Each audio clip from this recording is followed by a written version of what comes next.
सरकारने लाडकी बहीण योजना मंजूर केली। त्या योजनेला अंमलबजावणी करायला सुरुवात झाल्यानंतर वेगवेगळ्या ठिकाणी महिलांनी वेगवेगळे अर्ज मिळवण्यासाठी गर्दी केल्याचं पाहायला मिळतं आहे। आपण आता जळगाव शहरातल्या राम मंदिर परिसरामध्ये आहोत। या ठिकाणी जे तलाठी कार्यालय, मंडळाधिकारी कार्यालय आहे, या ठिकाणी मोठी महिलांची गर्दी या ठिकाणी पाहायला मिळते आहे। सकाळपासून या ठिकाणी महिलांनी या ठिकाणी रांगा लावलेल्या आहेत आणि वेगवेगळ्या पद्धतीने वेगवेगळे अर्ज मिळवण्यासाठी या ठिकाणी महिला गर्दी करताना पाहायला मिळत आहेत। आपण बघितलं तर या ठिकाणी आपण बघू शकतो की या ठिकाणी मोठ्या संख्येने महिला या सकाळपासून या ठिकाणी गर्दी करताना पाहायला मिळत आहे आणि हा संपूर्ण जो परिसर आहे हा या ठिकाणी महिलांनी गजबजल्याचं आपल्याला पाहायला मिळत आहे। वेगवेगळे अर्ज असतील, या योजनेसंदर्भातली माहिती असेल ते मिळवण्यासाठी या ठिकाणी महिला या ठिकाणी अर्ज करताना पाहायला मिळत आहे। काय सांगताय मावशी, काय अडचण येते तुम्हाला नेमकी? काय नाही, मी 30,000 म्हणून उत्पन्न लिहिलं होतं वार्षिक। हां, तर ते म्हणतात 30,000 त्यांनी 60,000 करून दिलं। सही शिक्का तर केला, ह्याच्यावर सही शिक्का झालेला आहे, पण म्हणजे माझ्याकडनं चुकी झाली कमी, कारण आम्ही मायलेक दोघंच राहतो सर, आणि मी दुधी भांड्याच्या कामाला जाते।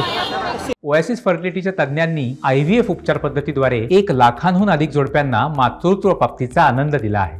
मोफत अपॉइंटमेंट बुक करण्यासाठी आजच संपर्क साधा। सेतू सुविधामध्ये काही त्रास झाला का तुम्हाला? कागदपत्र घेताना काही जास्तीचे पैसे घेतले का त्यांनी? नाही, काही नाही घेतले, काहीच नाही घेतले। काय सांगाल? काय नेमकं मी अजून आता झाले दादा, नाही मला काहीच माहिती नाही मिळाली। माहिती मिळवली का तुम्ही? नाही नाही, काय मिळाली नाही तुम्हाला माहिती अजूनपर्यंत? म्हणजे मी अजून आता पहिलेच आले दादा, मला माहिती नाही। सेतू सुविधा कार्यालयामध्ये काही जास्तीचे पैसे घेत आहेत का लोक दाखले द्यायसाठी? नाही नाही नाही नाही नाही घेताय दादा, नाही घेताय। बरोबर, व्यवस्थित अर्ज मिळतोय तुम्हाला? सगळे माहिती मिळते? हा, सर्व माहिती मिळते आम्हाला। किती वाजेपासून उभे तुम्ही? आम्ही का 12 वाजायची उभे आहे। काय वाटतं, काय केलं पाहिजे? गर्दी कमी करायला पाहिजे शासनाने, त्याच्यासाठी काय केलं पाहिजे? शांतता मुदत वाढ केली पाहिजे, हा, तेव्हा गर्दी कमी होईल सेतू केंद्रावरती। त्याच्यात काय होणार आहे मग? 2 दिवसाची 3 दिवसाच्या मुदत मध्ये गर्दी कुठे कमी होणार आहे? मग मुदत दिली पाहिजे। कोणी कामावाले राहतं, कोणी काही राहतं। आता आज काम पडून आम्हाला इथं यावं लागलं, एवढी गर्दी आहे।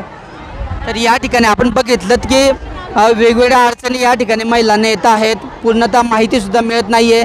मात्र कुठेतरी ही सगळी प्रक्रिया समजून घेण्यासाठी वेळ मिळावा आणि हा अर्ज सादर करण्यासाठी मुदतवाढ शासनाने द्यावी आणि गर्दी कमी करण्यासाठी किंवा यातल्या अटी शर्ती कमी करण्यासाठी शासनाने काहीतरी पर्याय सुचवावेत, अशीच मागणी या ठिकाणी महिलांनी केलेली आहे। मात्र आपण जर बघितलं तर सध्या तरी 2 दिवसापासून जळगावच्या तलाठी कार्यालयावर महिलांची तुंबळ गर्दी झाल्याचं आपल्याला पाहायला मिळतं आहे। किशोर पाटील, TV9 मराठी, जळगाव।